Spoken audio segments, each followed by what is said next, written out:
I'll never forget the way she laughed. That night, we were sitting on opposite ends of the bed in our place in Boise, Idaho. Me absent-mindedly scrolling through emails, her glued to TikTok videos. When I finally broke the quiet, "It's been a month, Lauren," I said, softly. "We're married. We should at least be trying to find our way back." She glanced up, smirked, then let out a short, sharp laugh, cruel in a way an argument never could be. "You're not sleeping with me," she said, mocking, like it was some kind of joke. "Not until I feel like it. Deal with it." My stomach nodded. It wasn't the first time she'd brushed me aside, but this time felt different. No explanation, no hint of regret, just pure dismissal, like what I needed didn't matter at all. I didn't push back. I lay there awake, for hours staring at the ceiling while she snored beside me, a wall of silence between us. The next morning I tried to reach her to understand. "Lauren, this isn't just about sex," I said. "It's about us, about closeness, about being a team." She rolled her eyes. "You're so dramatic. Not everything is about you." Something inside me shifted right then. For weeks I'd blamed myself. Maybe I wasn't patient enough, attractive enough, attentive enough. But now I realized none of it was about me. It was about respect, or the absence of. Other things started to stand out. How she could spend hours texting and laughing at her phone but barely spoke to me. How she suddenly stayed late at work, coming home smelling like a perfume she didn't own. I told myself I was imagining it, but I knew I wasn't. The final blow came one Friday night, when I overheard her in the kitchen. "He's so needy," she said between laughs. "It's like living with a teenager." "No, don't worry, he won't do anything. He never does." I froze in the hallway, her words echoing in my head. She wasn't just dismissing me, she was ridiculing me to someone else. In that moment, hurt faded into anger. While she stayed on the phone, I quietly opened my laptop and started searching for divorce lawyers. All weekend, I acted normal. I smiled, made coffee, pretended nothing was different. But inside, I was finished. My gut told me there was more happening, and I wasn't ignoring it anymore. Sunday, she said she was meeting a friend for brunch. I watched her get ready, full makeup, new dress, heels she hadn't worn since our wedding reception 2 years earlier. My stomach tightened, but I simply said, "Have fun." The second she drove off, I followed.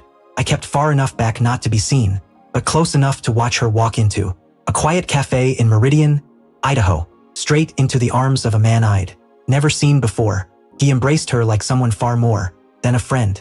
They sat together, leaning close, sharing touches and quiet smiles. I didn't confront them. I didn't make a scene. I just filmed 10 minutes of undeniable proof. Every touch, every grin, every moment. When she kissed him goodbye in the parking lot, my chest burned, but I had what I came for. That night, I waited for her to get home. She walked in cheerful, kissed me on the cheek like nothing was wrong. "How was brunch?" I asked evenly. "Fine," she said, slipping off her shoes. "Good," I replied, pulling out my phone, because I'd hate to think you lied. The color drained from her face when I hit play. Her laugh, her hands in his hair, everything shone in perfect clarity. She opened her mouth, but no sound came.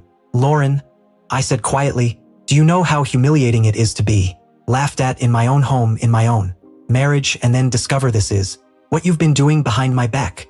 Her hands shook as she reached for the phone. "It's not what it looks like. It's exactly what it looks like," I snapped. "And I'm done pretending this is a marriage." For the first time, I saw fear in her as she tried to grab my arm, but I stepped away. "You think any of this is funny?" I said, through clenched teeth. "You won't be laughing tomorrow." That night, I packed a suitcase, sent the evidence to my lawyer, and slept on the couch, not because I had to, but because I wanted as much distance as possible. The next morning, I skipped small talk. When she walked into the kitchen, her eyes were red. "Can we talk?" she asked weakly. I didn't look up from my coffee. "We talked last night," I said flatly. "Now it's time to act." She sat across from me, twisting her hands. "It was a mistake," she whispered. "It didn't mean anything." I finally looked at her. "Lauren, you laughed at me. You mocked me. And then you cheated on me. It meant enough for you to risk everything." Her voice cracked. "I can change. Please, don't leave." I shook my head. "You made this choice when you picked him over us. I'm not begging for scraps of affection." Tears streamed down her face. She grabbed my hand desperately. "You can't throw away everything we've built." I pulled my hand back. "You already did. You threw it away the first time you cheated, and every time you laughed at me for caring."